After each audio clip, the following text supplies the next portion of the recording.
What's up, y'all? And today we got the West predictions, and I'm recording this right after the East one. I don't know exactly how long it'll take to get between the videos released, and I really hope before I edit these that no big trades are being made, honestly, because the West is a lot of things that can actively shake up, and it's just hard to look at. It's honestly the NBA is just so. I don't know. I don't know. Maybe it's just you get older and you appreciate basketball more, or really mid teams and bad teams, I guess. But the NBA just feels so talented that it's at a point where a lot of these teams, especially out west, this is a 13 deep conference. 13 of these teams I could see somehow making the playoffs if things just go right. With the two outliers we're just gonna place right now being the Utah Jazz and the Portland Trailblazers. And they're kind of interchangeable because Jazz have a lot of talent on their roster. It's just really about putting it together, whether it's Walker Kessler had a bad year too, whether you're trusting in him, even though there was some trade rumors around him. You have Lauri Markkanen, so you already have an all-star level talent basically no matter what. Even though I assume once, the season gets deep, they're not that good. They're going to shut it down basically. I mean, Colin Sexton's still good. Jordan Clarkson is still there. People thought he was going to get moved some years ago. He's just been thugging it out. Who else is on that team? Keontae George is a good young guy. I feel like they drafted... Who did they draft? Was it Taylor Hendricks last year that they drafted? Yeah, hopefully he'll get a little bit of PT. They still have John Collins, still a good player, even though he continues to decline. Man, what y'all know about 2019, 2020 John Collins? What y'all know about that, man? It's different times.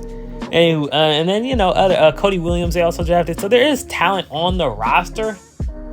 But it's just hard for me to look at this West and maybe the Trailblazers are the team that ends up being below and say that they're going to be any higher. The Trailblazers, another team, just going to be bad. I mean, Scoot did not have a great rookie year. The efficiency started off really bad. I mean, he got it better, but it's still not. It still scares you a little bit. And, I'm not going to give up on Scoot or anything. You feel me? I'm going to hope that most of these, from what I've seen, especially from the pre-NBA stuff in the G League Ignite team and stuff, he was pretty solid in the and I'm going to hope that, these draft experts and these, scouts and all this stuff know what they're talking about. There have not been a lot of bad busts. Pause recently. I feel like, well, there have been a couple where it's like a James Wiseman, but I feel like that's also a situation thing where the Warriors wanted him to be pure, rim protector, rim running center, while I see James Wiseman more as a post-up big. So I feel like that's also just, even though positionally he fit, there was a play style fit issue, but we're not going to get into that. But with Scoot, it's a thing where he just legitimately just looked bad out there, where it's not even like a play style thing. It's just, it didn't translate. And most of the G League Ignite guys didn't necessarily look great in general coming straight out. We'll see how they all turn out. So I'm not banking on the idea of giving up on Scoot, but I'm not banking on, I don't know. I feel like I'm rambling, man. We just gonna, y'all get the idea, man. Shaden's gonna play this year. He's not gonna be hurt. There's some rumors with Anthony Simons. There's some rumors with Jeremy Grant. So maybe one of them gets moved, both of them gets moved. DeAndre Ayton's just there. Just another team that's like, they're not bad talent wise, but it's I don't know what they can do to improve really. 13, I wanted to really have them higher than Spurs. I really believe in Vic's development and having Chris Paul there, having Harrison Barnes. Like, those are two legitimate people you're fine with starting. They bring in Stephon Cassell. Hopefully he has a decent rookie year. You're not going to start off the season experiment with like what Jeremy Sohan was doing and stuff. So like automatically the beginning of the season is going to be a good amount better. And it's hard for me to look at them and say they'll be better because the teams ahead of them. But as I said, the West is 13 teams deep. If they made the playoffs, I would not be surprised. Now, once again, this is where it starts to get hard. Because who else misses it and who else makes it? And I'll fill in one more spot. The Rockets, they ended off last season great, and I just don't see that same run happening, especially since that run was without Sengun, and Jalen Green had an incredible stretch, best stretch of his career, realistically. And not that they played better without Sengun, or not that Jalen Green's success is based on Sengun's not being there, but I just think it was just a great circumstance that came together that they're not going to repeat. I really do think they're a talented team. I think Reed Shepherd, looking at their roster, was the exact type of player they needed and looked elite in Summer League, might even be in the rotation from the jump. But I just, you look at these 11 teams, you look at even before we put them in order, the Mavericks, the Nuggets, Golden State maybe might be a little questionable. The Clippers might be a little questionable. But, you know, LA, the Lakers, the Grizzlies, the Timberwolves, the Pelicans, the Thunder, the Suns, the Kings. I don't really see how they can be better than any one of these teams unless it's major injury thing, you know? And it really feels bad. Now we're going to jump to the top of the conference because that middle, I feel like, is always the hardest part. The Timberwolves. Now, I'm going to just rank them out right now, where it's Timberwolves, OKC, Denver, top 3. I think Denver's hit in terms of the depth department, I think is kind of why I have them at the bottom of the 3, as well as last season, you know, KCP. And I feel like Mike Malone also agreed that they were kind of chasing that 1 seed, which kind of led them to be gassed in the playoffs. So I think given the same situation, they're not going to chase the 1 seed. They'll be fine at 3 and they're just going to thug it out and just hope that they're good enough to win. But as you know, losing KCP, that hurts the depth, obviously. They lose Reggie Jackson as well. They bring in Westbrook to fill in that backup point guard role. And Westbrook is just, I could see the fit being great, and I could also just see it being awful. Russ is just such a, I don't even know how to explain him at this point. He's just an interesting character where I don't know what that looks like. They draft Deron Holmes in the first round. He felt like a guy who could probably be a backup power forward center and play some good minutes. He's out for the season, so you're still probably going to have to play Zeke Naji, who, I mean, maybe Russ can get more out of him. You know, Russ with him, Peyton Watson, any other miscellaneous young guys they got, maybe Russ is just really being in the energy and the leadership they need to just look better than they've shown. But I'm just not confident in their depth and really their fight for the 1 seed, you know? I think they're going to still be in the contention, but if it's going to be a risk for playoff success, they're not going to risk it. OKC was the 1 seed last year. This year I have them at 2, where it's really just a thing. I feel like most teams take a step back after that first year of being good. But I think they're so talented, it's not going to be a big step back. Because now teams, once again, as I kind of mentioned the East with the Magic, teams respect them now. They're going to treat them more seriously to start the season. They have a bigger scouting report. They're more aware of what all their players are capable of. But at the same time, with all the talent they have, and J-Dub being year 3, Chet being year 2 of actually playing, but technically year 3. 2 young guys you expect a lot of improvement from. You bring in Hartenstein to kind of be a more physical center and defend other teams' bigs, so you're not really at a matchup disadvantage when it comes to especially rebounding, because they were like a pretty bad rebounding team last year. You bring in Caruso, who fills in that basically just an extra guy in the starting lineup who can be another elite 3-and-D guy. Him and Dort on the wings, as well as Shea, even though he's less 3, still very good defender. Chet, very good defender. J-Dub, positive defender. I'm assuming Caruso's going to start and not Hartenstein, but it could really be either one. But you just look at what they had, and they took everything they needed, and they got. And even next season, one thing I will say, next season, Nikola Topic is going to play because he's out for this season, which kind of does replace the Josh Giddey role, which I think they might miss this season, where that secondary playmaker, where maybe they're relying a little more on Cason Wallace to be a playmaker, or Isaiah Joe. I mean, Caruso's a fine playmaker, or some of their other guys, because losing basically your probably second ball handler and second really best. Probably, I would say Josh Giddey probably was the best passer on their team, just pure passer. So losing that might definitely hurt a little bit, but I think you filled the other voids you had in your team enough that that's not going to become a real big issue. And Minnesota at 1, I just think they didn't lose anybody. They're keeping the continuity together. I mean, last year was their first good year, I would say. The year before, they were a play-on team, even though, that's not bad, but respectable. I think they just want to hold it together. They bring in Rob Dillingham, who I think immediately can come in and give you, depending on the minutes, maybe he can give you 10 points a night. Maybe you keep all the core together for now. I know the money's going to become an issue soon, and somebody's probably going to get moved, but I think this season is another year of we're going to keep it together and try to win. Next season is when the concerns come about cap and stuff.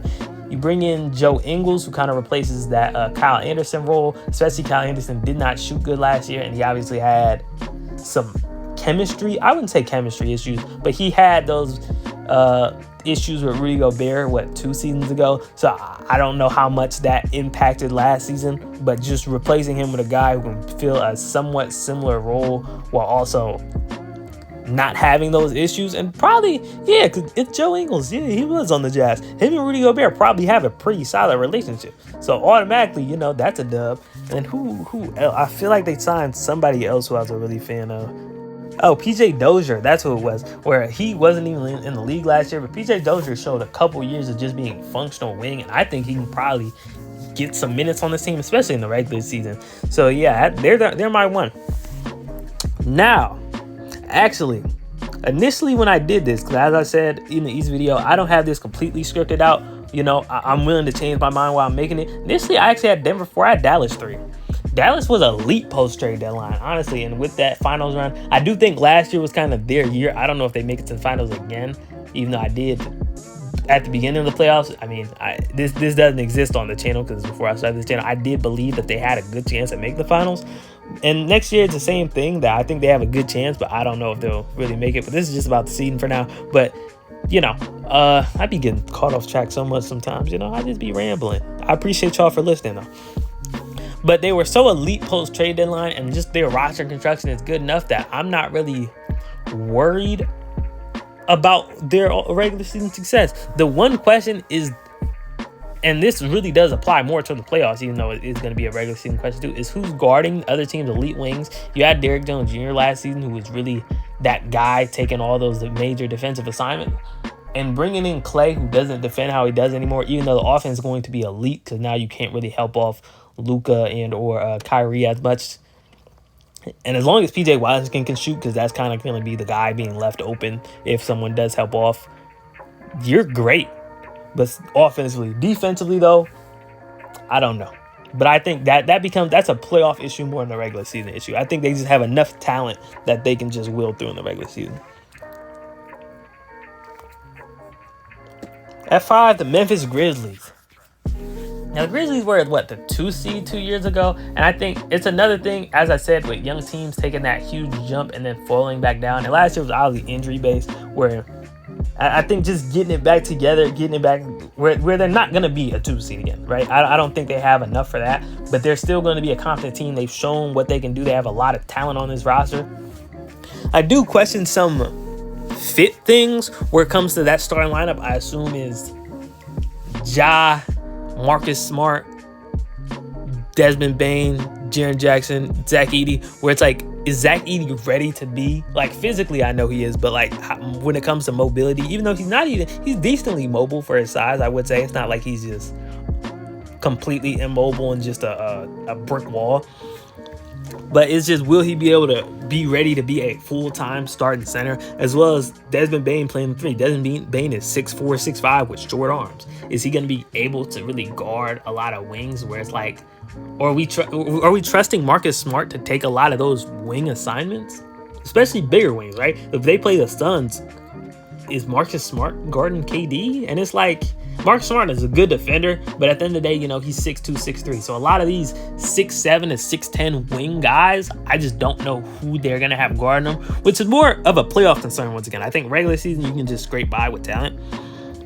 But I just don't love the fit, and I really hope they get a real wing, but I don't know who they throw off the, like, does Marcus Smart come off the bench then? Does Marcus Smart, is he willing to come off the bench? Because you're not benching Desmond Bane. Obviously, you're not benching Ja. And still, do you have the pieces to get a real, I don't want to say real center, because Zach Edey should probably be fine, but a guy that you can trust. Steven Adams' physicality, I think, was really important next to Jaren. So you need another just physical center that you can trust to play real minutes, because I do not want Jaren center minutes at all. I do not want to see Jaren Jackson Jr. playing center. Cannot rebound. 6'11", can't rebound. I don't understand it. That's just how it goes. My 6 seed, and this is where it really, where it gets rangy, where I'll say these bottom teams have a range. These kind of 9 to 12 is kind of a range. And then it's probably 5 to 8 is its own range. Or really maybe 5 to 10. I don't even know. The Suns. Now the Suns, for how bad people act like they were last season, they weren't awful. There's still going to be some questions when it comes to fit and everything, but they're still a 47-win team. They were, the 60? They were 6 last year as well.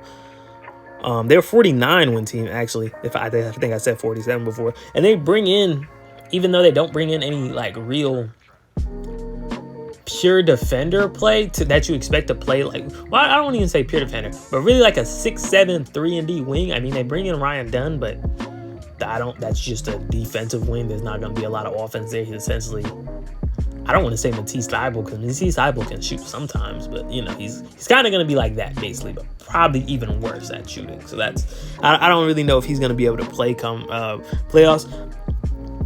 So they still like that, but they do bring in 2 legitimate point guards where they can table set. I assume Tyus Jones is starting, and then Monte's going to come off the bench. I assume it's not going to be running the same starting lineup back. And just getting 2 guys who can sit here, table set, make plays, and be incredibly safe. 2 guys who always have a good assist-to-turnover ratio. So they're going to be able to provide you a good offense without many mistakes. I think that's exactly what the Suns need with their 3 bucket getters around. I mean, and to stuttering and shit.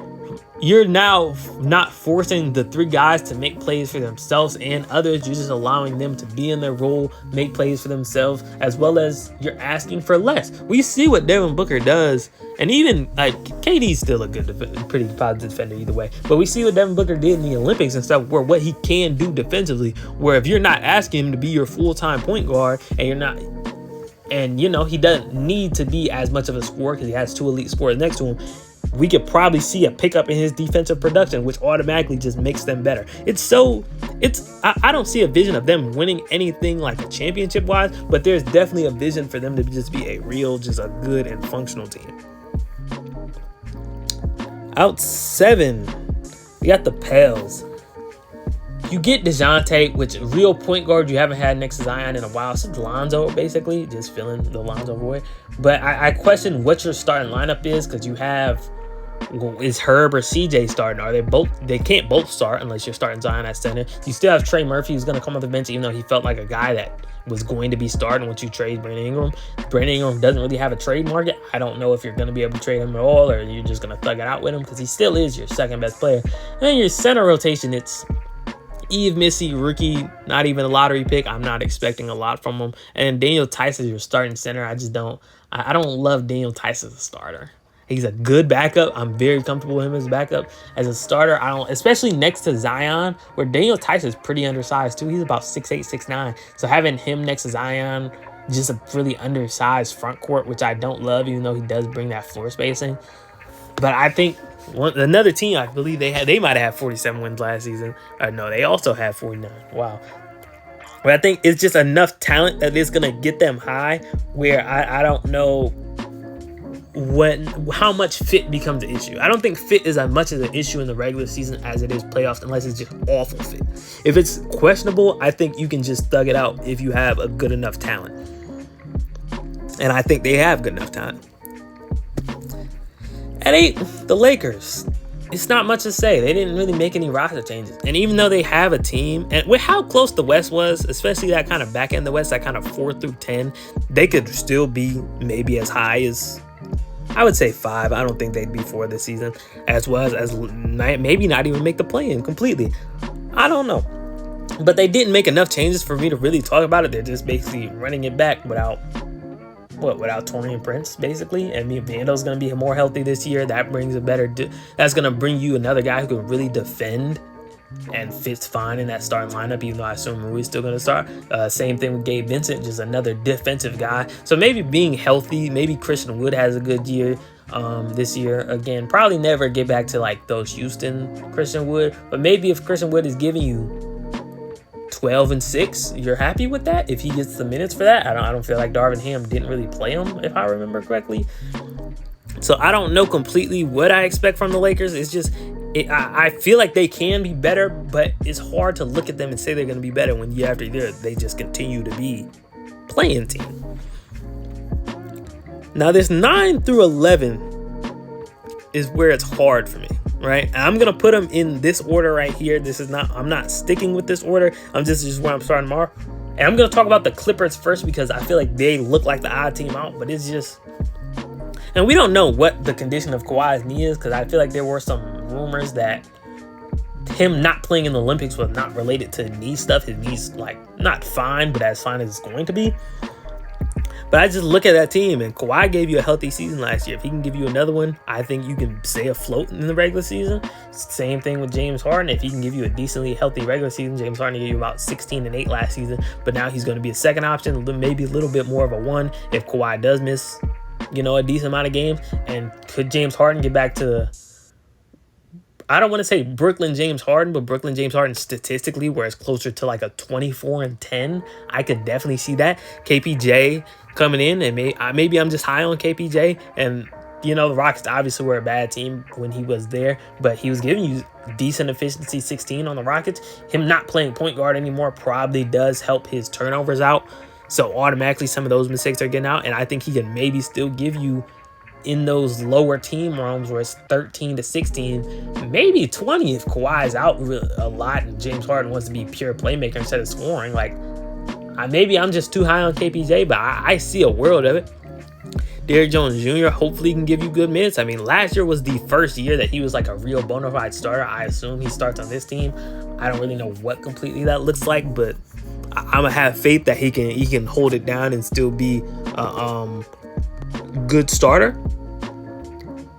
And you still have Zubac, who obviously a good starting center. You bring in Nick Batum, who's going to bring you some good minutes.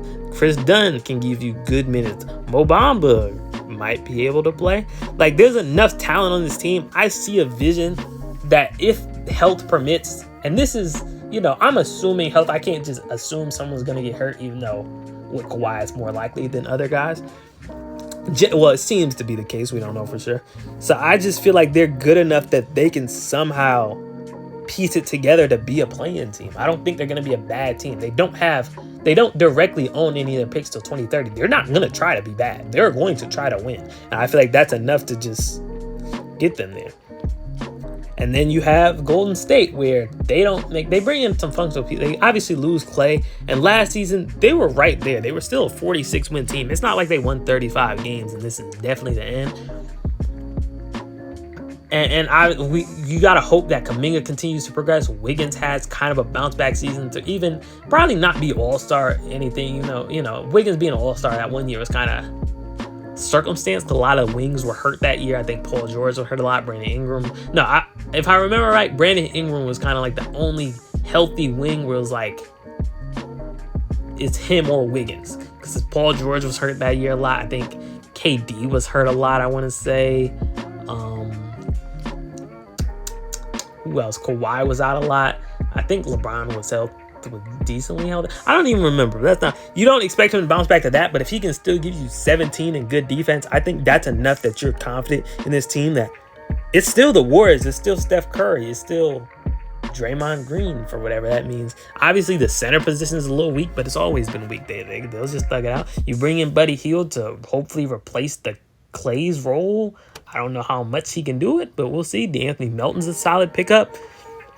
Kyle Anderson's a little weird, but I guess I don't know. There's another team that feels like there's enough talent that they can maybe be like the 5 seed, but I don't know. This whole play-in to even the Sacramento Kings we're getting to next, it's enough talent there where all those teams can be a 5 seed.